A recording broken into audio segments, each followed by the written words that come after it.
फुर्सत बुड्ढा दिन भर बस घर पे ही पड़ा रहता है, खुद तो कुछ काम नहीं करता और मुझे भी बाहर नहीं निकलने देता। अरे ज़रा सा बाहर निकलने के लिए क्या पूछ लो, नहीं बहू तुम इस घर की अमानत हो, बाहर जाओगी लोगों की गंदी नज़रों से कैसे बचाऊंगा तुमको। अरे मैं तो चाहती हूँ कि किसी की गंदी नज़र पड़े मुझ पे, पर ये तो बात समझने को ही तैयार नहीं है। अरे पति देखो मेरा 2 साल से शादी करके बाहर विदेश घूम रहा है, पता नहीं वहाँ क्या क्या करता होगा, और यहाँ मैं सूखी प्यासी भूखी बैठी हुई हूँ। पटाऊँ तो पटाऊँ किसी को? हाँ, सही आइडिया है। इस बुढ़े में अभी भी कुछ जवानी बची हुई है, कुछ तो काम आए कम से कम। सही है, अब लगता है जवानी दिखा के रिझाना ही पड़ेगा बुढ़े को। सही है।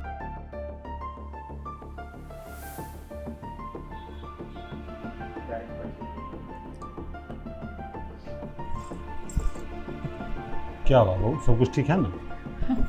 सब कुछ कहाँ ठीक है, सब कुछ बुरा ही बुरा हो रहा है। मेरे साथ अच्छा कहाँ होता है? अरे क्या हुआ, कोई तकलीफ है तो बताओ ना। तकलीफ ये है ना, ये जोड़ घटाओ बिजनेस आपका बेटा भी वही करता है और आप भी घर पे बैठ के यही करते हैं। बहू, पेट पालने के लिए काम धंधा तो करना पड़ेगा ना। अगर रोजी रोजगार नहीं करेंगे तो घर कैसे चलेगा? सिर्फ घर ही चल रहा है और कुछ नहीं चल रहा है यहाँ पर। आपका बेटा तो शादी करके निकल गया और जो कुछ चलाना चाहिए था वो तो पता नहीं। खैर छोड़ो, अब मुझसे बर्दाश्त नहीं होता ससुर जी। देखिए देखो बहू, मुझसे गलती हो गई।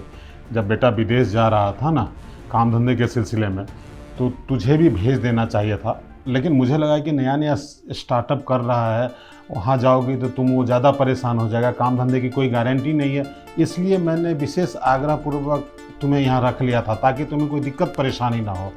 अब मुझे लगता है कि तुम यहाँ भी दिक्कत परेशानी में है। क्यों नहीं होगी दिक्कत परेशानी? अरे कोई तो होता नहीं है घर में मुझसे बात करने के लिए। अरे कोई हो जो मुझसे बात करे, मेरी तकलीफें सुनो, बर्दाश्त करे। क्या तकलीफ है बहू, खुल के बोलो ना। देखो अगर बुखार लगा है तो मैं डॉक्टर के पास ले चलता हूँ, वो दवाई दे देगा, ठीक हो जाओगी। मुझे डॉक्टर की ज़रूरत नहीं है, एक मर्द की ज़रूरत है। आप समझ नहीं रहे बात को, आप खुल के बोलने के लिए बोल ही रहे ना, तो ठीक है। आपका बेटा तो वहाँ है, पता नहीं वहाँ क्या करता होगा, और मैं यहाँ। आपको नहीं लगता इस घर में भी एक बच्चा होना चाहिए? बहू, शादी के बाद तो हर एक माता पिता आशा रखते हैं कि बेटा पोता या पोती तो गोद में देगा ही, लेकिन अभी इस सुख से मैं वंचित हूँ। हाँ तो कैसे आएगा बच्चा? आपका बेटा तो वहाँ जाके बैठा है, कौन करेगा मेरे से प्यार? तो मैं क्या सोचती हूँ ना ससुर जी, हाथ पे रखो संभाल के, ऐसे हाथ बात बहका। अच्छा सही बात है, सासू जी तो चली गई ऊपर। आप तो इतने टाइम से बर्दाश्त करके ही बैठे हो और आप चाहते हैं कि मैं भी बर्दाश्त करूं? नहीं, मुझसे तो नहीं होता। इसलिए मैं चाहती हूँ कि आपकी और मेरी अधूरी प्यास हम दोनों ही एक दूसरे से मिटा ले ससुर जी। तुम्हारा दिमाग सचमुच खराब हो गया। तुम्हारे माँ बाप ने यही संस्कार दिए हैं क्या? जब पति बिजनेस के लिए विदेश चला जाए तो उसके अनुपस्थिति में मतलब किसी को भी लपेटे में ले लो, यहाँ तक कि मान मर्यादा भूल के ससुर को ही ऑफर करोगे कि पति जैसा व्यवहार करे। सही बात है, शादी करके तो इस घर में रानी बनाने का वादा करके लेकर आए थे, पर बना दिए नौकरानी। बस दिन भर काम करती रहती हूँ और रूम में जाके आराम करती हूँ, कोई मेरे पास बैठता तक नहीं है बात करने के लिए। देखो तुम्हें काम करने में दिक्कत परेशानी है तो कोई बात नहीं, मैं एक नौकरानी लगा देता हूँ जो घर की साफ सफाई कर देगी। तुम आराम से बैठो, सब कुछ हो जाएगा, तुम्हें टेंशन लेने की कोई ज़रूरत नहीं है। अच्छा, घर का काम हो जाएगा और मेरी फीलिंग्स देखिए, मुझे मैं तरस रही हूँ कि कोई मेरे साथ वो करे जो आपका बेटा नहीं कर पा रहा है। अरे तुम्हारा ससुर कितनी बेशरम बन रही है, मतलब ससुर को ऐसे खुल्लम खुल्ला कपड़े उतार के दिखा रही है, बेशरम औरत कहीं की। मैं तो बस दिखा रही हूँ, चाहती हूँ कि इसे हाथ लगा के महसूस भी कीजिए ससुर जी। अब मत तरसाइए मुझे, वरना है ना मैं कुछ गलत कर जाऊँगी। हे भगवान, तुम्हारी मति भ्रष्ट हो गई, और तुम्हारे साथ कुछ देर बैठ जाऊंगा ना तो तुम मेरा धर्म भ्रष्ट कर दोगे, और तो तुम्हारे साथ नहीं बैठना। सुनिए ना ससुर जी, ससुर जी क्या करूं, कैसे समझाऊं इस बुढ़े को? ये तो हाथ में आने के लिए तैयार नहीं। मुझे इतना सब कुछ तो दिखा दिया, अब क्या खा के ही मानेगा? पर नहीं, लगता है सीधी उंगली से घी नहीं निकलने वाला है, उंगली टेढ़ी करनी पड़ेगी।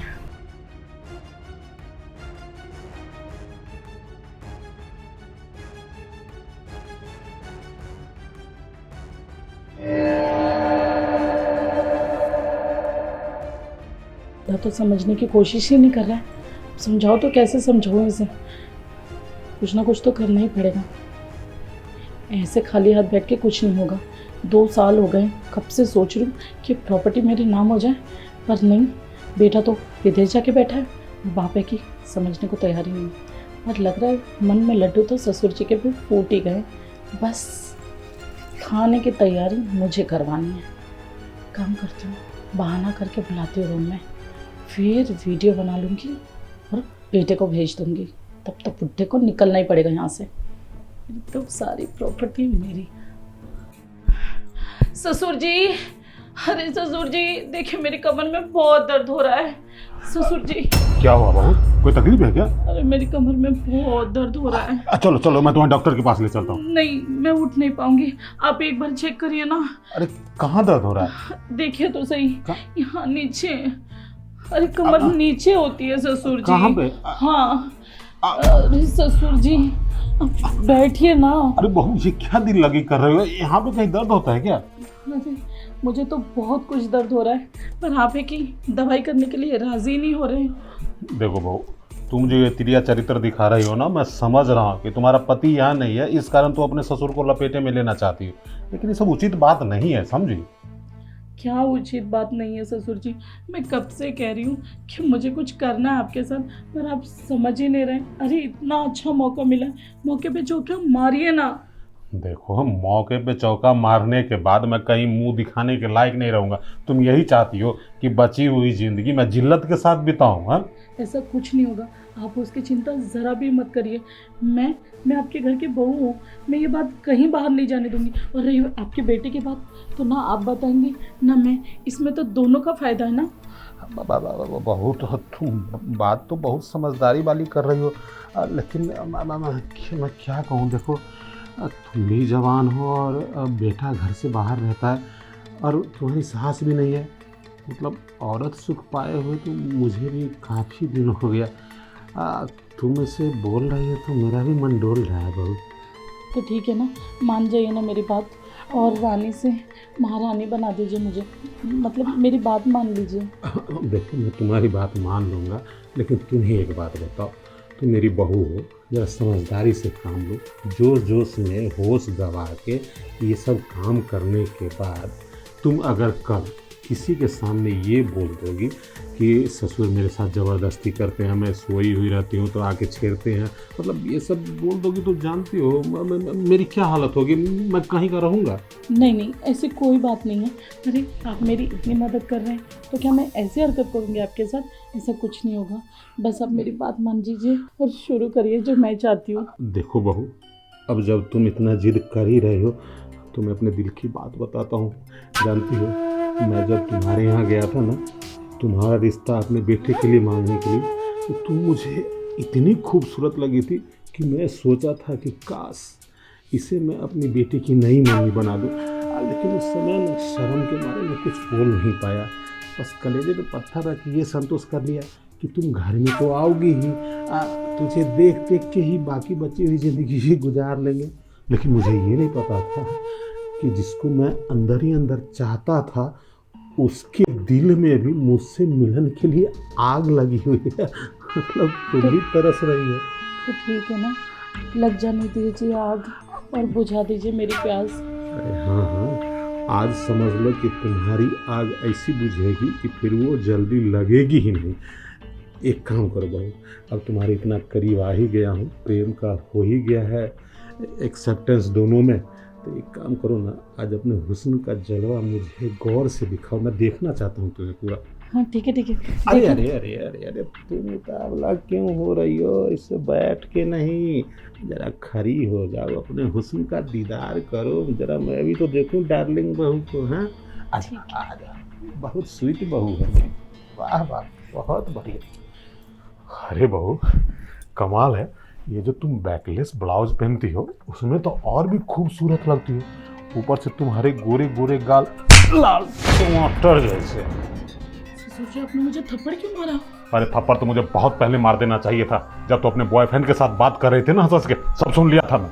सॉरी यार, क्या करूँ, उस खूसट बुड्ढे से छुप छुप के तुमसे बात करनी पड़ती है। हाँ, मानती हूँ कि 2 साल हो गए मेरी शादी को, मैं तुमसे मिल नहीं पा रही, पर मैं तुमसे प्यार करती हूँ।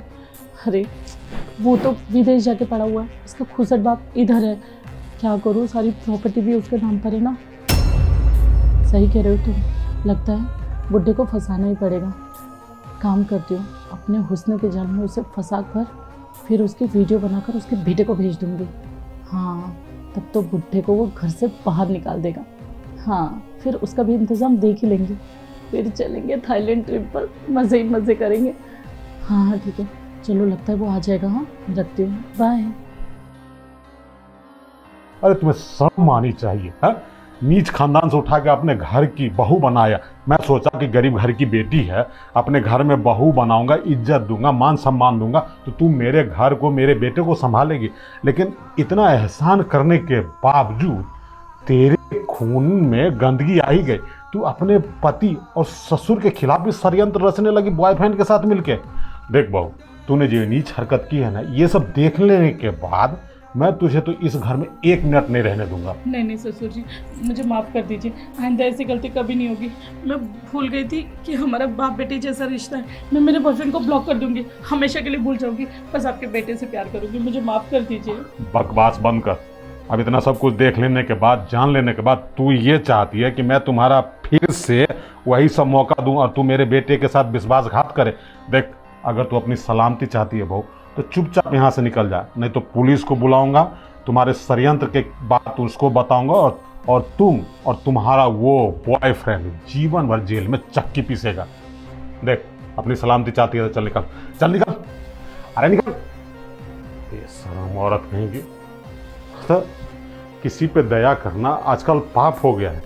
गरीब घर की लड़की को ब्याह करके लाया अपने घर में, मुझे लगा घर संभालेगी, लेकिन यही घर का सत्यानाश करने पर लगी हुई।